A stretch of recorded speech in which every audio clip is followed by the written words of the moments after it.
नमस्कार। ओम साई राम दर्शकों। मैं सुजय खंडेलवाल हर थर्सडे की तरह इस थर्सडे भी लेकर आया हूं आपके सामने बाबा की एक नई डिवोटी को, जो कि हमारे साथ आज जुड़ी हैं अहमदाबाद से। और उनका नाम है रंजना त्रिपाठी जी। ये बाबा की भक्त हैं। तो आइए हम रंजना जी से मिलते हैं यहाँ पर। ओम साई राम रंजना जी। ओम साई राम सुजय जी। सो रंजना जी, आपका बहुत बहुत स्वागत है आज के इस रिकॉर्डिंग के एपिसोड में। तो रंजना जी, आप भक्तों को बताएं कि बाबा को आप कब से जानती हैं और कैसे जानती हैं। अच्छा, तो बाबा का बहुत कनेक्शन जो है मेरा का मतलब अराउंड 2008-9 के आसपास उसके बाद ही हुआ है। लेकिन फॉर्चुनेटली ये मेरे घर के साथ बहुत पहले से ही कनेक्टेड थे। इन द सेंस कोई घर में जानता नहीं था, लेकिन हमारे मेरे पापा के एक कोई बंदे थे जो पापा को बहुत मानते थे, वो उनको गुरु मानते थे। तो एक बार बड़े भैया की मेरी तबीयत खराब हुई थी, तो उन्होंने हमें उस समय ये बताया था कि उनको साईं बाबा सपने में आके बोले हैं ये चीज करना है।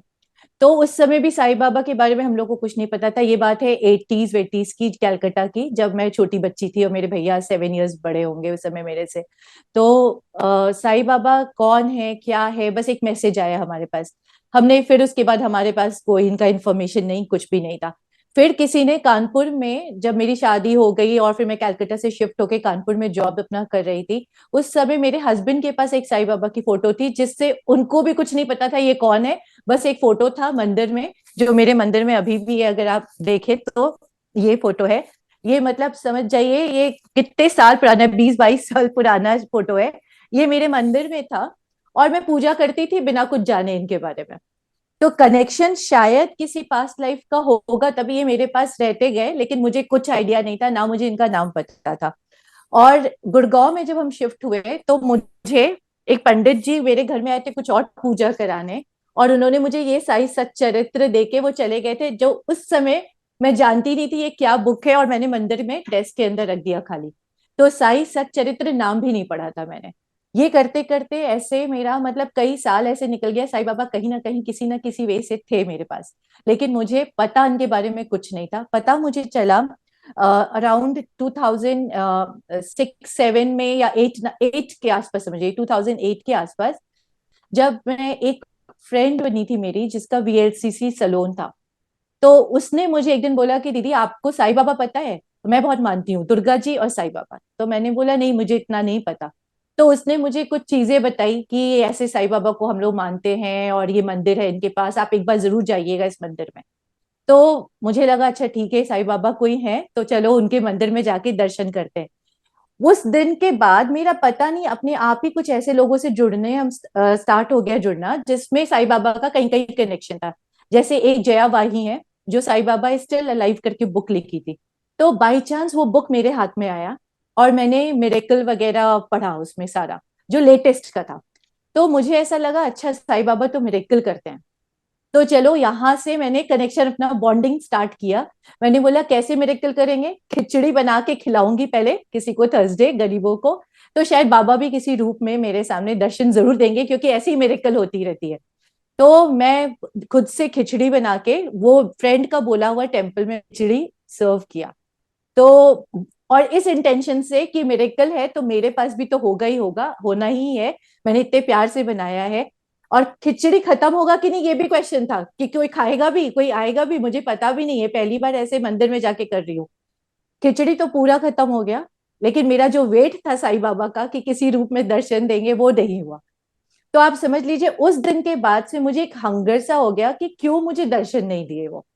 मतलब मैंने इतने मिरेकल्स पढ़े, तो पुराने मिरेकल्स भी पढ़े और ये वाला भी पढ़ा, तो क्यों नहीं दर्शन दिए। और ये खिचड़ी मैंने तब खिलाया था जब जानने के बाद मैंने ये सच्चरित्र बुक एक हफ्ते में पढ़ के, खिचड़ी खिला के, वो जो करते पूरा प्रोसेस वो किया था कि ये एक हफ्ते में पढ़ूंगी, फिर खिचड़ी खिलाऊंगी, फिर साईं बाबा दर्शन देंगे। और वो उस दिन दर्शन नहीं दिए। तो कनेक्शन आप समझ लीजिए ऐसे करके स्टार्ट हो गया मेरा उनके साथ। और ज्यादा इंक्वायरी और ज्यादा क्यूरियसिटी कि वो कौन है, क्या थे बाबा, क्या इनके चमत्कार है, ये सब ज्यादा मेरी इंटरेस्ट आ गई फिर उसके बाद। हम्म। बहुत बढ़िया रंजना जी। सो 2007-8 में बाबा के साथ में आपका कनेक्शन हुआ। एंड हाँ कोई ना कोई रूपक और माध्यम तो बनता ही है, जैसे कि हाँ आपकी फ्रेंड बनी इस टाइम पर।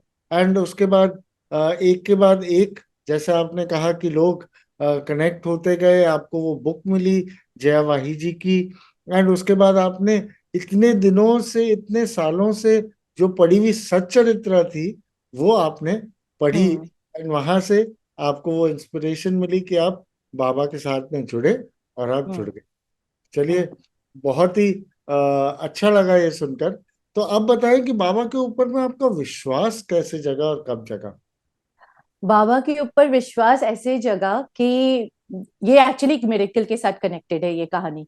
मेरा अंदर से कैसे विश्वास आया, तो ये जब मुझे बाबा का दर्शन नहीं हो पाया जो मैंने सोचा होगा खिचड़ी के बाद, तो एक दिन ऐसे ही शाम को गुड़गांव में मूवी आ रही थी साईं बाबा की। आपको भी पता होगा, एक पुरानी साईं बाबा की मूवी है। तो बाबा की वो हिंदी के मूवी बाई, साहित्य में। हाँ, बाई चांस वो चल रहा था, ऐसा कोई प्लान्ड नहीं था। तो मैं वो मूवी देखती रही, देखते देखते उनका ना वो स्टेज आया जहाँ पे उन्होंने समाधि ले ली थी। तो उसके पहले जो उनके पिक्चर्स थे, जैसे वो नंगे पांव चल रहे ये वो, तो मैं उनको बहुत पापा से अपने रिलेट करती थी। मेरे पापा अक्सर एक टाइम पे आने के बाद जूता चप्पल पहनना बंद कर दिए थे। तो मुझे ऐसा लगता था जैसे अगर मेरे पापा ऐसे होते तो क्या, मेरा एक ऐसा बॉन्डिंग बनने लगा वो मूवी के थ्रू। तो जब वो नंगे पांव जा रहे तो मुझे दुख हो रहा है, जब उनको तकलीफ हो रही है तो मुझे दुख हो रहा है। वो मूवी के ड्यूरेशन पे ऐसा अचानक से ही होना शुरू हुआ। और जैसे ही उनका समाधि हुआ, मैं ऐसे बैठे बैठे रो रही थी जैसे मैं अपना किसी फादरली फिगर को मैंने लूज किया है मूवी के थ्रू। और मुझे देखते देखते मेरा बेटा 7-8 साल का शायद उस समय था, वो भी रो रहा है। तो मेरे हस्बैंड ने आके बोला तुम लोग मूवी से इतना रो रहे हो, मतलब ऐसा क्या? तो मैं ऐसे रोते रोते मन में सोच रही थी कि बाबा मैं आपको इतना प्यार करती हूँ, आपने मुझे चमत्कार तो नहीं दिखाया। हाँ। तो मैं उनसे खुद ही सवाल करती कि इतना आपने किया, सबका सबको दिखाया, मुझे क्यों नहीं दिखाया? ये बात हुई। और ये 2009 की मतलब 2 के बाद की बात है, तो ये समझिए 2013 की बात होगी वो उसके बीच की। तो मैंने ये मूवी देखा, मूवी देखने के बाद ऐसे रोई वोई, और मैंने बोला बाबा मुझे तो कोई चमत्कार वमत्कार नहीं दिखा, इतना मैं प्यार करती हूँ आपको। ये बोलने के बाद नेक्स्ट डे मैं वो चमत्कार का कहानी इसके साथ एक्चुअली अटैच थे, तभी मुझे भरोसा आया। तो मैं बैठी हुई थी ऐसे सुबह, और एक अंगूठी मेरे फादर ने मुझे कभी दी थी। तो मैं उसको ऐसे मॉर्निंग में अपने घर पे ऐसे घुमा घुमा के ऐसे कुछ बातें सोच रही थी कि लोग कैसे कैसे हैं दुनिया में, उनके बिहेवियर कितने ऊपर नीचे रहते हैं, लोग कितने कभी कनिंग हो जाते हैं। तो मैं ऐसे सोच रही थी क्यों करते हैं लोग ऐसे। तो इतने में मुझे जैसे अंदर से आवाज आ रही है कि ये अंगूठी गिर गया तो, ये अंगूठी गिर गया तो। और वो समझिए वो अंगूठी मैंने 96 में पहना था, और इस समय 2013 हो गया था। तो तब से तो अंगूठी कभी लाइफ में गिरी नहीं। तो मुझे ऐसा आया कि गिर गया तो गिर गया तो, ऐसे। और वो सच में थोड़ी देर बाद ऐसा हुआ कि मेरे घर के बाहर एक अमरूद वाला आया।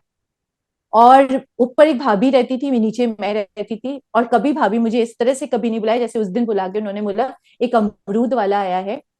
हाँ, और बहुत अच्छे अमरूद लाया, ऐसा अमरूद कभी मैंने देखा नहीं। तो मैं बाहर निकली तो देखा। और मैं उस घर में 5-6 साल से थी, तो मुझे सारे वेंडर्स याद थे। सब्जी वाला, फ्रूट वाला कौन आता है, सब एक एक नाम से याद था। वो मैंने उनको कभी नहीं देखा। हम दोनों बाहर गए, और वो अमरूद, सुजय जी मैं आपको सच बता रही हूँ, कलकत्ता में रही हुई हूँ मैं, वो अमरूद का साइज मैंने लाइफ में इसके पहले नहीं देखा था। हाँ। और वो अजीब सा ही डिफरेंट अमरूद था। तो मैं जैसे ही वहां पे गई, तो भाभी ने, वो ऊपर वाली भाभी ने अमरूद लिया, मैंने लिया। जब मैं ले रही थी तो मुझे ऐसा लगा कोई मुझे देख रहा है, और वो जो गेज है, वो जो आंखों का तेज है, वो मेरे दिल तक जा रहा है। मतलब वो सब जो अमरूद लेकर आए थे वो ऑपोजिट खड़े थे, और मुझे ऐसा लग रहा था। और मैंने उनको पहले जब देखा तो मुझे लगा ये तो कभी नहीं आते थे यहाँ पे, ये नए होंगे कोई, चलो कोई नया आया है। पहना क्या था उन्होंने, जो साईं बाबा पहनते हैं वही कपड़ा, और लेकिन ग्रे कलर का। वो माथे में जो वो पहनते हैं और जो वो कपड़ा पहनते हैं बिल्कुल वही, दाढ़ी मूछ वैसे ही।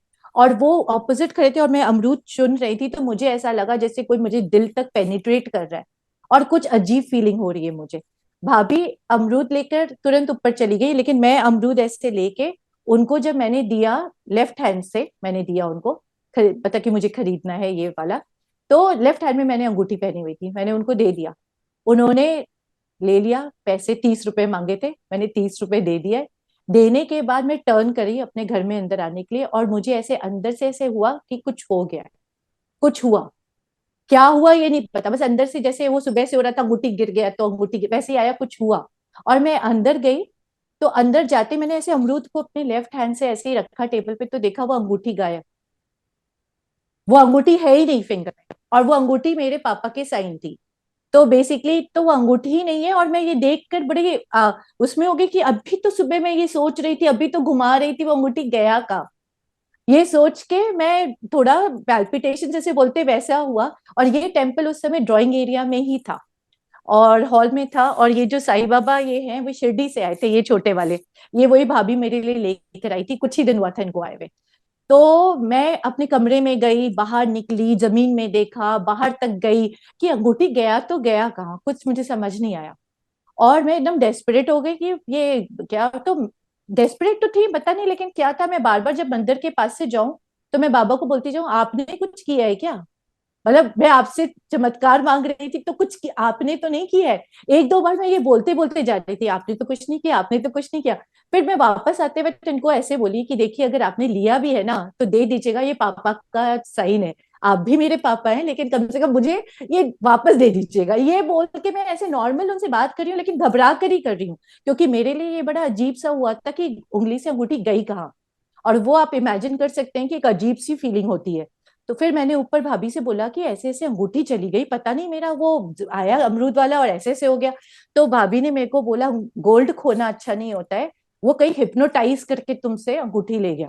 अब जैसा हम लोग का मेंटल होता है ह्यूमन ब्रेन, तो मैंने भी बोला कि हाँ लगता है उन्होंने हिप्नोटाइज किया है। तो भाभी ने मुझे बोला कि कल अगले दिन मैंने उसको 11 बजे बुलाया है, 11:30, तो वो आएगा और हम लोग है ना उसके अमरूद में से ऐसे हाथ डाल डाल के चेक करेंगे कि ये अंगूठी नीचे तो नहीं गिर गई। और अगर पूरे अमरूद उसके सेल हो गए होंगे तब तो फिर उससे ही पूछना पड़ेगा कि भैया आपने अंगूठी तो नहीं देखी थी। ये हमारे बीच की कॉन्वर्सेशन है।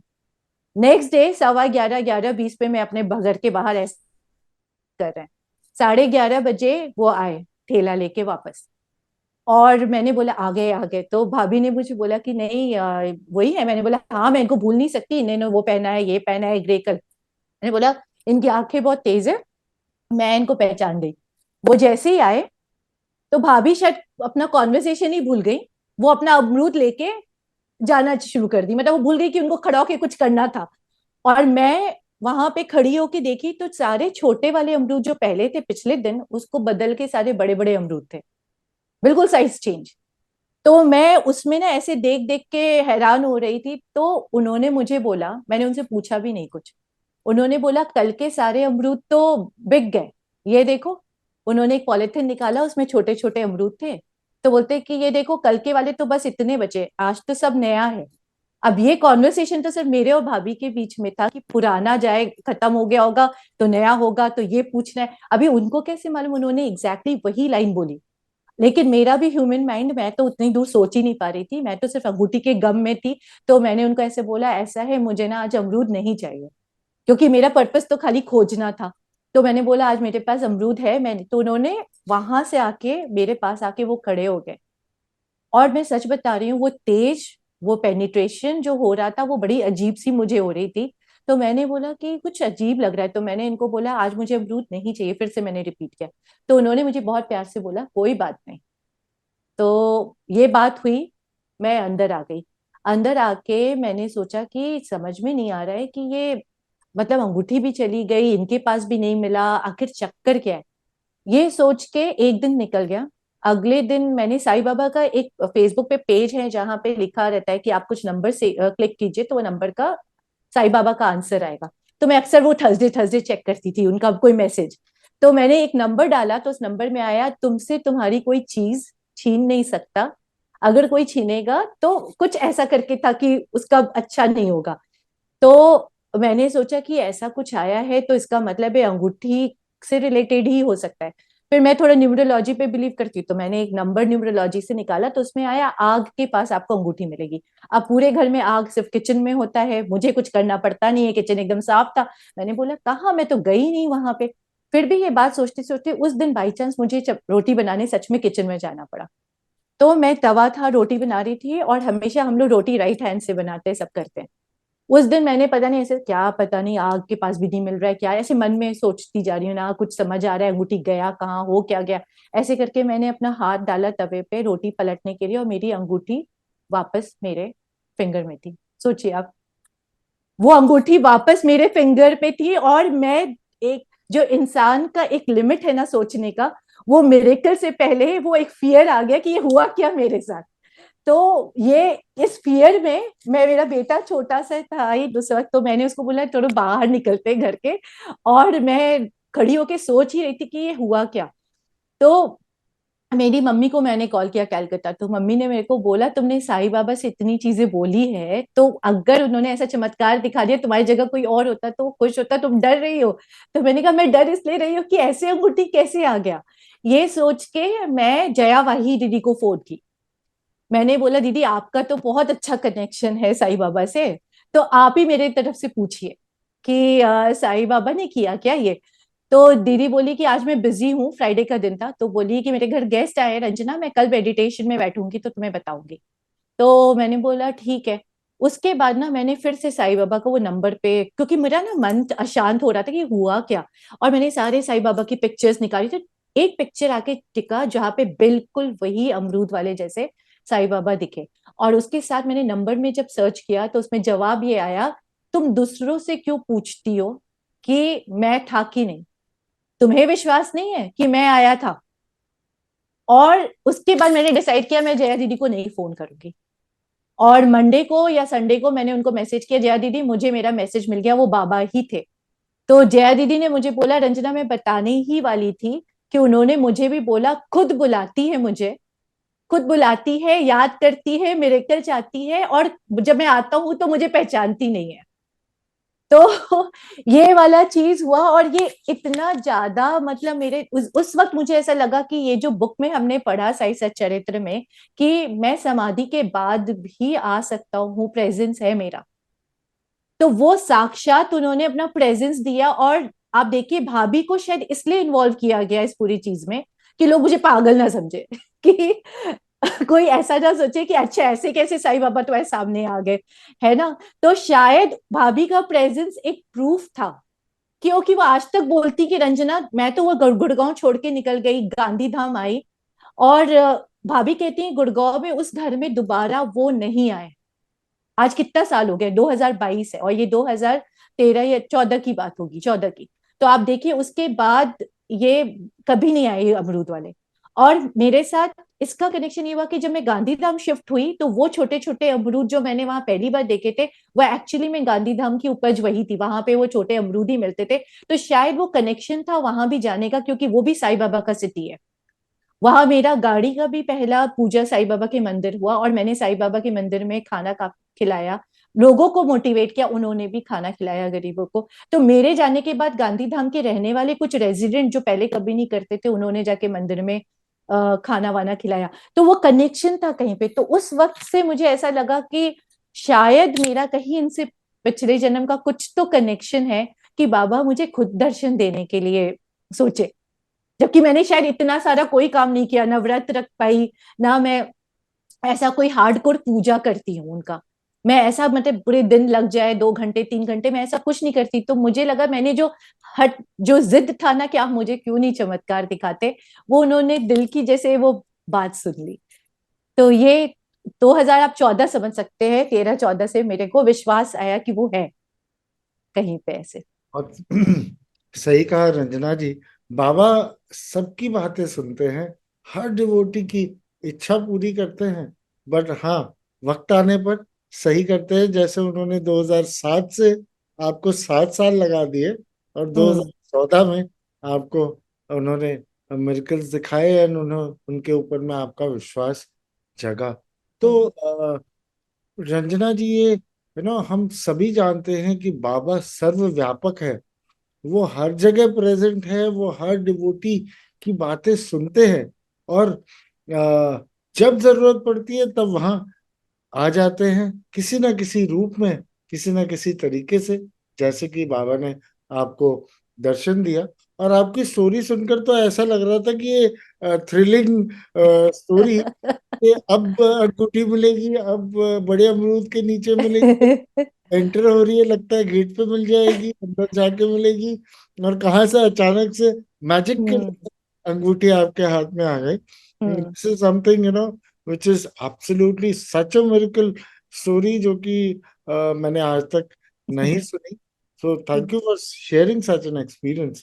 तो चलिए रंजना जी, और कुछ मिरेकल शेयर कीजिए बाबा के, हम्म। जो आपके साथ में घटे हों जीवन में, हम्म। दर्शकों के जी। साथ। तो आप अगर देखें तो देखिए, ये छोटे वाले भी मेरे पास दिए हुए थे, साईं बाबा शिरडी से आए थे। ये वाला मैंने आपको फोटो पहले ही बता दिया कि ये कई सालों से मेरे साथ है, जब मैं जानती भी नहीं थी। द्वारका माई की फोटो है वो तो। हाँ। और ये जो बाबा है, सॉरी मुझे ऐसे निकालना पड़ रहा है, ये जो साईं बाबा है, ये भी मेरे पास मिरेकल से ही आए हैं, ये भी मैंने नहीं खरीदा। ठीक है। और इनकी भी बहुत अच्छी प्यारी स्टोरी है, मैं इनको लेकर ही बैठ जाती हूँ। तो बेसिकली इनकी स्टोरी ऐसी थी कि तो हील योर लाइफ करके जया वाही की एक पेज थी, जहाँ पे वो रेकी हीलिंग देती थी लोगों को ऑल ओवर वर्ल्ड। तो उसमें मैं जुड़ गई, और मैं रेकी जानती थी, तो मैंने रेकी वहां पे रेकी देना नहीं होता था मेरे से। क्या होता था, जहां कुछ पढ़ा मैंने, मैं बाबा को याद करके ऐसे नमस्ते करके उनको बोलती थी बाबा हील कर दो। ऐसा सोच के मैं बैठती थी, कभी कभी 5-10 मिनट में देख लेती थी कि क्या क्या है, किसका है। तो उसमें एक केस आया हैदराबाद का, जिसमें एक 60 साल की लेडी थी जो वोमिटिंग ब्लड की कर रही थी, और कई दिनों तक वो हील नहीं हुई, कई सालों से डॉक्टर की ट्रीटमेंट चल रही है, और कई सालों से उनको ऐसे इंसोम्निया और ये इशू हो रही थी। तो वो ही केस आया। तो उस केस में क्या हुआ मेरे पास, ये मिरेकल तब तक हो चुका था जो मैंने आपको भी बताया। वो फेसबुक पेज में चला गया था, पब्लिश हुआ था, और काफी लोग उसको पढ़े थे। तो उनमें से एक लेडी गुड़गांव की मुझसे कनेक्ट करी, और तब मैं गुड़गांव में ही थी, तो गांधीधाम नहीं गई थी।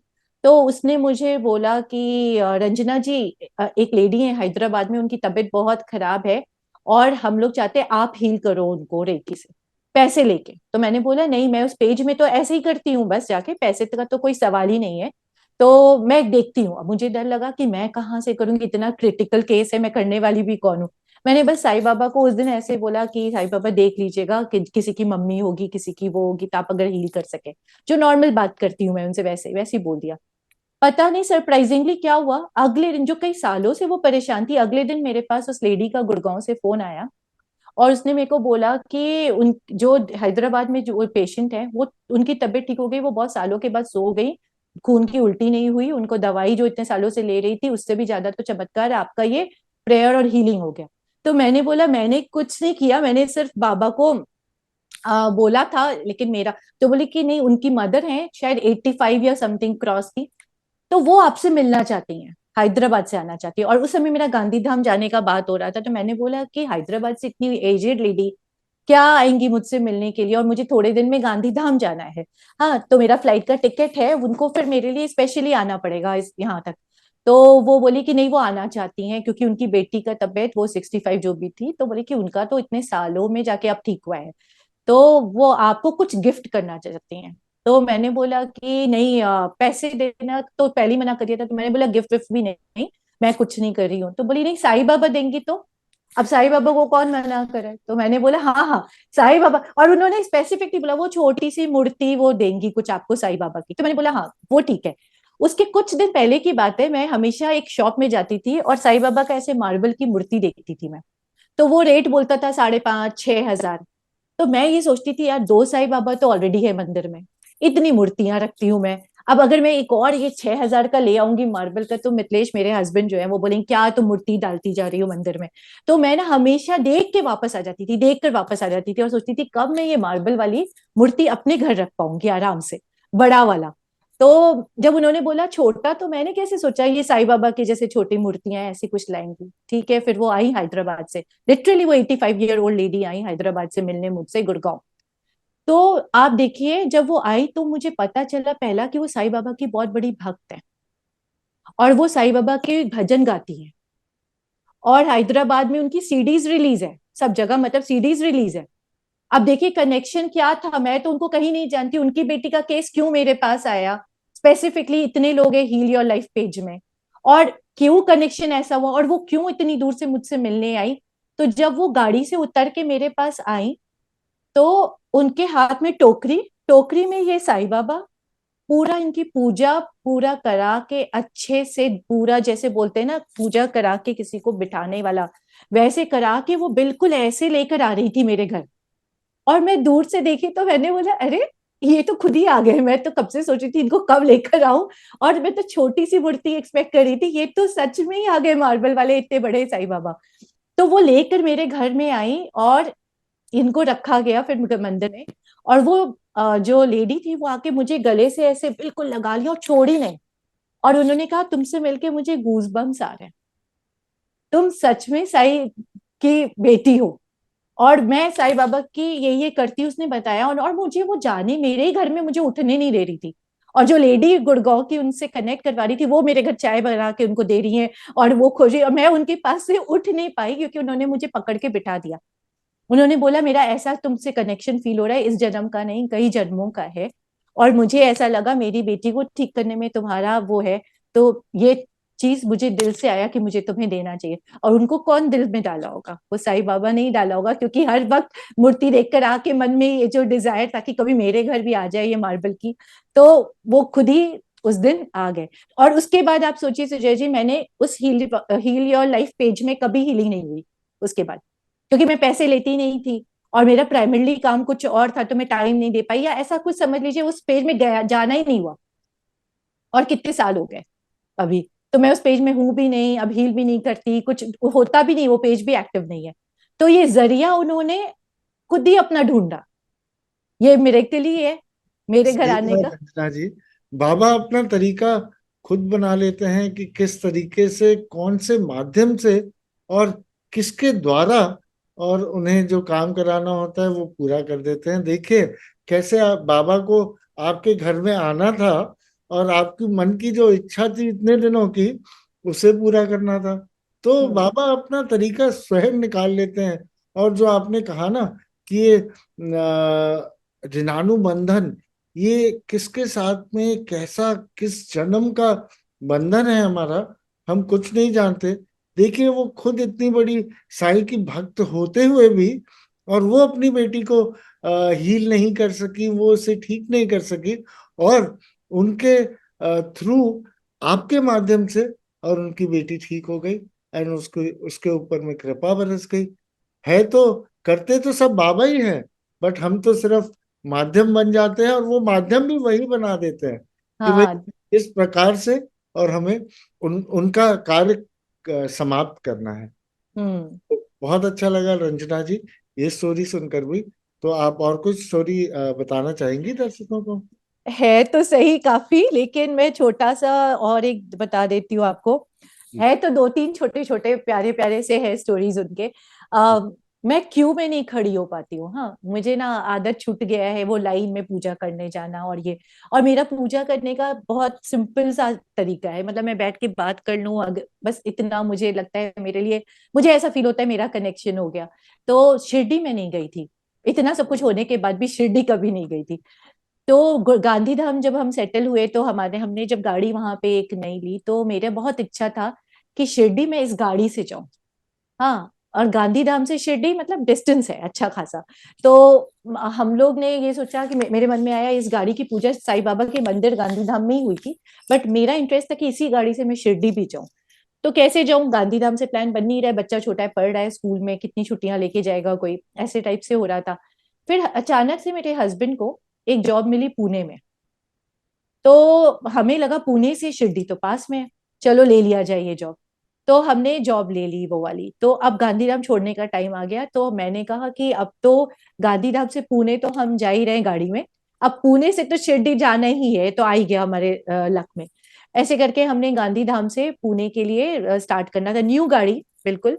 और मतलब जैसे ही हमने गांधीधाम छोड़ने का प्लान किया, पुणे जाने के लिए हमारे को ट्रैवल करना था सुबह, अचानक से निकलने, अपनी घर छोड़ दिया है, होटल में रुके, निकलना है, अचानक से वो गाड़ी चलना बंद कर दिया, जबकि एकदम न्यू होंडा सिटी थी। तो हमने ये सोचा कि अभी तो लिया है, इसमें प्रॉब्लम क्या है, और सुबह सुबह कोई मैकेनिक ही नहीं मिले। फिर एक मैकेनिक मिला, उसने कुछ पता नहीं किया हुआ, बोला कि यहीं चले जाइए। आप समझ रहे, गांधीधाम से पुणे इज ए बिग मतलब डिस्टेंस। आप उसमें अगर गाड़ी थोड़ी भी खराब है तो रास्ते में फैमिली है, पूरा सामान है ये। तो उसने कुछ ठीक किया, हम निकल गए हम बड़ौदा वगैरह होते होते पुणे पहुंचे। पुणे पहुंच के हम होटल में रुके रुके ऐसे एक दिन रुके होंगे, नेक्स्ट डे वापस जब गाड़ी स्टार्ट किया तो गाड़ी नहीं स्टार्ट हुई। तो मैकेनिक को बुलाया गया होंडा सिटी के, तो उसने बोला आप ये कहाँ से, मतलब ये वाली जो प्रॉब्लम है, ये प्रॉब्लम में तो गाड़ी चलने ही नहीं चाहिए थी। अच्छा, और उस गाड़ी में पीछे साईं बाबा को बिठा रखा था मैंने सीट में, ठीक है। तो वो हमारे साथ ही ट्रैवल किए थे। तो मैकेनिक ने बोला कि ये गाड़ी आ ही नहीं सकती गांधीधाम से पुणे, क्योंकि उसका कुछ ऐसा मेजर फॉल्ट है जो मैं टेक्निकली अभी याद नहीं कर पा रही हूँ। उसने बोला ये गाड़ी चल ही नहीं सकती है। हाँ, तो हमने बोला भाई लेकिन वो उसने कुछ किया, बोला क्या किया, वो तो अभी भी उसका डिसोरिएंटेड है। तो उसने बोला ये गाड़ी आई कैसे पुणे तक, सबसे पहले तो ये क्वेश्चन है। तो एनीवे उसने फिर वो ठीक वेक किया और हमारा ट्रिप हुआ शिरडी का, बाद में कुछ दिन बाद पुणे से शिरडी। अब शिरडी मेरा पहला ट्रिप था। वो फोटो में मेरे पास नहीं है, लेकिन जो लोग वो कैमरा की फोटो को कैप्चर करना उससे समझ पाते हैं ना, तो उसमें ऑब्स दिखता है, मतलब जो ऑरा होती है ना, वो बिल्कुल फोटो के पास मेरे उसमें है। वो फोटो भी मैं पता नहीं निकाल नहीं पाई। तो मेरे मेरे हस्बैंड और मेरे बच्चे के बीच में सब जगह वो लाइट थी साईं बाबा के, जहाँ पे स्टैच्यू रहती है उसके बाहर का जो जगह है वहां हम लोग खड़े थे। और वहां पे लाइट्स थी मेरे आसपास सब लोग के। तो वो तो था ही, चलिए हम लोग ने फील किया ही। लेकिन जब हम शिरडी पहुंचे तो हमें वीआईपी वाले में भी लाइन में खड़ा होना पड़ा था। वीआईपी के लिए भी जो होता है, हमें, मेरी आदत ऐसे थी नहीं। तो मुझे उसमें भी उलझन हो रहा था कि क्या है, कब आगे बढ़ेगा, कब आगे बढ़ेगा, ऐसे ऐसे। तो जब मैं साईं बाबा का वहां पे दर्शन कर ली तो मेरा ध्यान ऐसा गया जो बिना वीआईपी के टिकट्स के खड़े रहते हैं। और मेरे मन में खुद को ऐसे आया कि बाबा ये लोग कितने बड़े डिवोटी हैं, मतलब मैं उनके सामने तो कुछ नहीं हूँ। मैं तो वीआईपी में भी आई हूँ फिर भी कंप्लेन कर रही हूँ, मुझे ये भी नहीं पसंद है। तो आप मुझे इतना स्ट्रांग बनाइए कि मैं आपके लिए अगर लाइन में खड़ा होना पड़े तो मैं खड़ी हो पाऊं। हाँ, मुझे आपको वैसा डिवोशन दिखाना है, और मैं तो यहाँ पे इतने में भी परेशान हो रही हूँ। और ये बेचारे 3 घंटे 4 घंटे 5 घंटे से खड़े हैं, रात रात से खड़े रहते हैं। तो ये तो सबसे ज्यादा डिवोटेड है आपसे। ये बोल के मैं वहां से निकली, और सच बताऊं तो मुझे गिल्ट हो गया कि ना मैं ऐसी इतनी अच्छी डिवोटी शायद नहीं हूँ, वो लोग के सामने तो मैं कुछ नहीं हूँ ऐसा। ये एक दिन हुआ होगा पुणे में। अगले दिन हम लोग, मैं और मेरे हस्बैंड ऐसी ड्राइव पे निकले। अचानक से मुझे ऐसा दिखा, बाबू शिर गांव करके या कोई ऐसा नाम करके एक छोटा शिरडी बनाया हुआ है पुणे में भी। तो मैंने इनको बोला कि अरे साईं बाबा है, चलो यहाँ भी देख लेते हैं साईं बाबा का टेम्पल। तो इन्होंने मुझे बोला कि हाँ चलो चलते हैं, हमें कुछ नहीं उसका आइडिया था। हम लोग अंदर गए तो देखा बिल्कुल छोटा शिरडी बनाया हुआ है, एकदम रेप्लिका ऑफ शिरडी। हाँ, तो मैं बहुत वैसे सोच के कि ये तो शिरडी तो है नहीं, तो इसमें क्या लाइन होगा। हाँ, मैं फटाफट चलो चलो अंदर चलते, बहुत ज्यादा खुश होके उनको भी खींच खींच के चलो अंदर चलते, यहाँ चलते वहां चलते करके, वैसे ही जैसे द्वारका माई वहां है सब कुछ वैसे ही सब कुछ। तो मैं लाइन में अंदर ऐसे ऐसे खट खट खट खट खट खट करके, वो जो पैसेज बना होता है बैरियर, वो सब में से क्रॉस करके ऐसे आगे खाली खाली दिख रहा था। जब पीछे टर्न किया तो मैंने देखा वो खचाखच भर गया। अच्छा, मुझे ये क्राउड से थोड़ा क्लॉस्ट्रोफोबिया है कि जैसे पीछे बंद आगे बंद, तो मुझे थोड़ा ये है। इसी का मुझे गिल्ट था कि मैं नहीं कर पाती हूँ शिरडी में। तो मैं जब गई अंदर वो पूरा खाली था। गए हुए मुझे 2-5 मिनट नहीं हुआ, अचानक से मैं पीछे टर्न की तो पूरा पीछे भर गया, गेट क्लोज्ड। आगे पूरा भरा हुआ दिख रहा है, मतलब मैं एकदम बीच में फंसी हूँ जहां आप यू टर्न नहीं कर सकते, कहीं नहीं जा सकते, वही क्लॉस्ट्रोफोबिक वाला थिंग। और मेरे मन में यार ये क्या हो गया, अब भी तुम्हें धोती खाली है और मैं जल्दी जल्दी निकल जाऊंगी, ये तो रुक गया, लाइन रुक गई, पीछे भी नहीं निकल सकते आगे भी नहीं। और मुझे थोड़ा वैसा होना शुरू हो गया। मैंने अपने हस्बैंड को बोला यार फंस गए फंस गए। हाँ, ये तो बाबा का दर्शन करने थे, खुशी खुशी आए थे, तो पूरी तरह से लाइन में फंस गए। तो जैसे अंतर मन से ना एक ऐसे आया, क्यों तुमने ही तो बोला था कि तुमको लाइन में खड़ा होना है, तुमको लाइन में आके दर्शन करना है। और सच में वो शिरडी साहिब में कुछ ज्यादा दिन भी नहीं हुए थे मुझे। तो अब रहो तुम लाइन में और दर्शन करो मेरी। तो मैं ये सोच रही हूँ कि ये मन तो बोल रहा है, ये वहम तो नहीं है। तो मैं अपने हस्बैंड को बोल रही हूँ कि निकलने का कुछ जगह नहीं दिख रहा है, क्या करे, हवा भी नहीं आ रही, ये आ रही है। तो वो बोले अरे शांत रहो, आगे आगे आ जाएगा, आएगा हमारा लाइन आ जाएगा। तो जितनी देर मैं उनसे बात कर रही हूँ उतनी देर मुझे ऐसा लग रहा है बाबा मुझ पे हंस रहे हैं, सामने से मस्ती कर रहे हैं कि तुमने बोला था इसलिए मैंने तुम्हें ये चीज दिया है, अब तुम करो दर्शन ऐसे। और वाकई मैं उस लाइन में खड़े होके धीरे धीरे लाइन आगे जा जाके मैं वैसे ही दर्शन की जैसा मैं बाकियों को देखकर शिरडी में सोच रही थी कि मेरा क्यों नहीं होता ऐसे। तो वो दर्शन मैंने किया और मैं हंसते हुए ही निकली। और मैंने ये भी बोला बाबा को कि मैं समझ गई आपका है ये सारा चमत्कार आप ही का है कि आपने मेरी इच्छा फिर से इस ढंग से पूरा करवाया कि गिल्ट में मत रहो, तुमने कर लिया ऐसा। शिरडी में नहीं भले लेकिन यहाँ कर लिया। तो ये ये भी एक छोटा सा चमत्कार है जो मुझे मतलब हमेशा उनकी ये इंसिडेंट को लेके बड़ा हंसी आती है कि वो कैसे मतलब होते हैं ना कि बदमाशियों वाला भी चीजें करते हैं कि तुमने मांगा देखो मैं तुम्हें ये दे रहा हूँ, ऐसे टाइप का। बिल्कुल। बाबा अपने जीवित काल में, जब वो हम्म। अपने शरीर में थे, दो हाँ। 1918 के पहले, तब वो डिवोटीज के साथ में अलग अलग तरीका, अलग अलग अंदाज में वो उनको हम्म। उनके सवालों के जवाब देते थे। उनके मन में जो इच्छाएं होती थी उस हाँ। अलग अलग तरीके से उन्हें कभी डांटते थे, तो कभी प्यार से, तो कभी अपने गोद में बिठा लेते थे। और हम्म। कोई ना कोई तरीके से उन्हें कुछ ना कुछ उपदेश जरूर दे दिया करते थे। एंड हम्म। उसके मन की जो दुविधा है वो भी पूरा कर दिया करते। हम्म। तो ऐसे हम्म। ही रंजना जी, आपके मन की जो दुविधा थी, जो आपके मन में था, जो ग्लानि थी, वो भी देखे बाबा ने किस प्रकार निकाल दी आपको उस शिरडी के रेप्लिका के थ्रू, वहां पर उस लाइन में डालकर। तो अब आपकी वो जो क्लॉस्ट्रोफोबिया है वो कम हुआ कि नहीं? कम एज सच तो नहीं हुआ, अभी भी मैं शिरडी होके आई हूँ कुछ महीने पहले। और मैंने बाबा को फिर बोला, मैंने कहा मुझे नहीं आना इधर इधर बाबा, आप मुझे घर में ही ठीक लगते हो। मेरे ऑफिस में मेरे सामने हो, घर में हो, हर जगह आपका नाम ले ही लेती हूँ मैं। आप मुझे ऐसे लाइनों में मत बुलाया करिए। आप मैं इतना दूर से आती भी हूँ और 2 मिनट भी आपके पास खड़ी नहीं हो पाती हूँ। हाँ। तो ये कॉन्वर्सेशन के अकॉर्डिंग तो मैं बाबा को यही बोलती हूँ कि मैं यही खुश हूँ, शिरडी के लाइन में ना आना पड़े तो ही ठीक है। और कभी ऐसा जैसे मैं पुराना जब देखती हूँ शिरडी तो मुझे ऐसा लगता है वो वक्त कितना अच्छा होगा जब इतना क्राउड नहीं होता था और इंसान द्वारका माई में और बाबा के पास सामने सामने दर्शन करके आ सकता था। तो अभी मुझे क्या लगता है सुजय जी कि बहुत हड़बड़ी है हर चीज की, मतलब जाओ जाओ जल्दी निकलो जल्दी निकलो। तो वो जो दर्शन में जो मुझे जैसा चाहिए रहता है तो मुझे लगता है उससे ज्यादा प्यार से तो मैं यही बैठ जाती हूँ आपके पास और आपसे ही दर्शन कर लेती हूँ। तो मेरा ही अपना कॉन्वर्सेशन उनके साथ रहता है। नहीं, बहुत सही कहा आपने। बाबा सब जगह हैं। हम्म। और सबसे पहली चीज वो हमारे दिल में है। हम चाहें तो माने तो वो हमारे सामने है, और ना हम्म। माने तो शिरडी जाकर भी कोई फायदा हाँ। नहीं। हाँ। आपने बहुत सही कहा। देखिए, ये भी एक संस्थान का बहुत ही सुचारू रूप से वो कार्य व्यवस्था चल रही है कि हम्म। इतने लाखों लाख सही डिवोटी बात है। वहां पर। तो अगर सुचारू रूप से सही तरीके से फटाफट सबको दर्शन ना कराया जाए, तो मुझे लगता है कि आप जिस तरीके से चाहती है, तो शायद हफ्ते हफ्ते महीने महीने एक एक डिवोटी का नंबर आएगा वहां। अब तो खैर नहीं हो सकता, वो पहले के टाइम में इतने साईं बाबा को जब लोग जानना शुरू किए थे तब के टाइम में और आज के टाइम में तो बहुत फर्क है। तो वो तो अभी वो जो मेंटेन कर रहे हैं वैसा तो हैट्स ऑफ है उनको। लेकिन वही ना, उनके भी डिवोटी अलग तरह के हैं ना साईं बाबा के, कुछ मेरी तरह भी होंगे जो कि इस तरह से करना चाहते हैं। कुछ है कि उनको बिल्कुल वो तो पद यात्रा में भी वाले वाले होंगे, मैंने बताया ना 5-5 घंटे 6-6 घंटे खड़े होने वाले।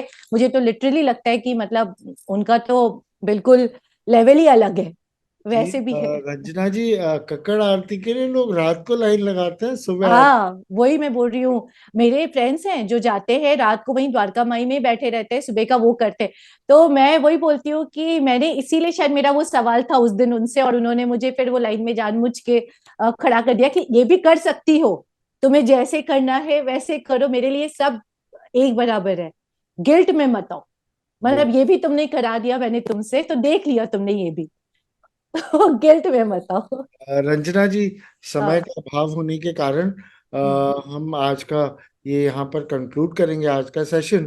तो अब आप भक्तों को क्या कहना चाहेंगी? कुछ आखिरी शब्द, कुछ एडवाइस, या आपके मन के भाव? मैं एक चीज बस सुजय जी बोलना चाहती हूँ कि कई बार ना मैं जब साईं बाबा के बारे में बात करती हूँ तो कई बार ऐसा होता है, कई लोग जज भी करते थे कि अच्छा तुम साईं बाबा को इतना मानती हो, इतना चमत्कार करते तो फिर लाइफ में चैलेंजेस क्यों हैं। ठीक है। तो मैं ये चीज रियली बोलना चाहती हूँ दिल से कि साईं बाबा को पूजा करना, मानना या उनका एक भक्त होने का मतलब नहीं कि आपके कर्म के अनुसार जो चैलेंजेस है वो आएंगे नहीं। तो उससे आप ये सोच के नहीं हो सकता कि भैया मेरे ऊपर हाथ है तो अब कोई प्रॉब्लम ही नहीं आना है, कोई चैलेंज ही नहीं आना है। जो एज अ सोल हमने मांगा है लेसन्स लाइफ के, वो आएंगे ही। बस इजी ये हो जाता है कि इंसानों से भी बढ़कर जब इनका हाथ हमारे ऊपर होता है, भगवान का या बाबा का हाथ है, तो आपको ना कहीं उसके आंसर्स, उसको हैंडल करने का तरीका, उससे निकलने का तरीका पता चल जाता है। बट आप ये नहीं बोल सकते कि मैं भगवान का बहुत बड़ा भक्त हूँ, साईं बाबा ने इतने चमत्कार दिए तो अब तो मेरी जिंदगी बिल्कुल ग्राफ जो है सीधा ही चलेगी। अगर सीधा चलेगी तो दैट इज द एंड, वो ऊपर नीचे चलना ही है। और मैंने खुद अपने लाइफ में बहुत चैलेंजेस देखे हैं और आता भी रहता है। बट लेकिन मैं ये सोचती हूँ कि मेरा जो अपना कॉन्वर्सेशन बाबा के साथ रहता है, कई बार 2-4 दिन लग जाएगा मुझे समझने में, कभी 10 दिन लग जाएगा, लेकिन मैं उनका हाथ पकड़ के ही रहना चाहती हूँ, क्योंकि मुझे ऐसा लगता है कि मैं ये नहीं बोल सकती कि चैलेंजेस नहीं आएंगे। ये मैं कभी नहीं एक्सपेक्ट कर सकती। तो वो ना करे कोई सोच के कि आप अभी नहीं है तो, क्योंकि मैंने कई बार सुना है कई लोग बोलते हैं अब मेरा विश्वास खत्म हो गया। ऐसे ऐसी बातें ना बोले आप, ऐसी बातें ना करें, क्योंकि ये चीजें आप खत्म नहीं कर सकते। मैं बोला line has to go up and down, वही लाइफ है। थैंक यू, बहुत बहुत धन्यवाद रंजना जी। ये बात दर्शकों के सामने रखने के लिए कि हम ना बाबा के साथ में, मतलब बाबा के ऊपर में विश्वास किसी भी वजह से या क्या बोलते हैं कंडीशंस के साथ में, अगर हम उनकी पूजा करते हैं कि बाबा तुम अगर ये दोगे तो मैं ये करूंगा, बाबा तुमने ये नहीं दिया तो अब मुझे तुम पर विश्वास नहीं। तो ये चैलेंजेस, मतलब जब हम उन्हें कंडीशंस डाल देते हैं तो बाबा शायद उस डिवोटी को जो कि उनका हाथ छोड़कर भागता है, शायद उसे छोड़ भी देते हैं कि जा तू। बट ये जानी हुई और मानी हुई बात है कि हम आज जिस जीवन में है, ये हमारे पूर्व जन्मों के पुण्यों का फल है कि हमें ये जीवन मिला, हमें ये मनुष्य जोनी बाबा ने दी, और हम आज जीवित हैं और यहाँ पर उनकी ब्लेसिंग्स फील कर रहे हैं। बट करंट में जो कुछ भी हमारे जीवन में व्यतीत हो रहा है, इसमें कुछ पूर्व जन्मों का फल है और हम्म। कुछ इस जन्मों का फल है जो कि हम स्वयं इसी जन्म में भुगतते हैं। तो हमारी विचारधारा और अगर प्रेम बाबा के ऊपर में अटूट रहे तो कभी ना कभी किसी ना किसी रूप में और किसी ना किसी तरीके से बाबा ब्लेस करते ही हैं। जैसे कि आप देखिए कि वो 85 ईयर ओल्ड डिवोटी बाबा की, जो रंजना जी ने बताया, जो कि बाबा की इतनी स्टॉन्च डिवोटी थी, वो अपनी बेटी को ना ठीक कर पाई, और देखिए रंजना जी के थ्रू उनकी बेटी का उपचार हुआ। तो क्या उनका बाबा के ऊपर में विश्वास हट गया कि आपने मेरे थ्रू मेरी बात तो ना सुनी और रंजना जी के थ्रू उसका उपचार किया, तो अब तो मैं आपकी भक्ति नहीं करूंगी, और ये क्या। तो ये बहुत सारी विचार हमारे मन में आ सकते हैं ऐसे। बट इन विचारों से हम जितना दूर रहें उतना ही अच्छा है। हमारा मन तो विचलित रहता ही है, कभी इधर कभी उधर भागता रहता है। बट बाबा के का हाथ अगर हम पकड़ के रखते हैं तो बाबा हमें कभी नहीं छोड़ते, किसी न किसी प्रकार से हमारे ऊपर कृपा बरसाते ही हैं। तो चलिए, अभी तक अगर आपने हमारे इस चैनल को सब्सक्राइब ना किया हो तो कृपया सब्सक्राइब का बटन दबाएं। पास में बेल आइकॉन है, उसे दबाने से आपको नोटिफिकेशंस मिलेंगे। हर हफ्ते हमारा एक वीडियो आता है एक नई डिवोटी के साथ। अगर आपको ये वीडियो पसंद आया हो तो कृपया लाइक बटन दबाएं, नीचे ओम साई राम लिखें या अपने जो भी कमेंट्स चाहें वो लिखें, एंड इस वीडियो को ज्यादा से ज्यादा लोगों के पास पहुंचाएं ताकि लोगों को पता चल सके साईं बाबा कौन है और वो किस प्रकार कृपा बरसाते हैं और हमें चमत्कार दिखाते हैं। जैसे कि यहाँ पर रंजना जी को चमत्कार दिखाया उन्होंने 7 वर्षों के बाद।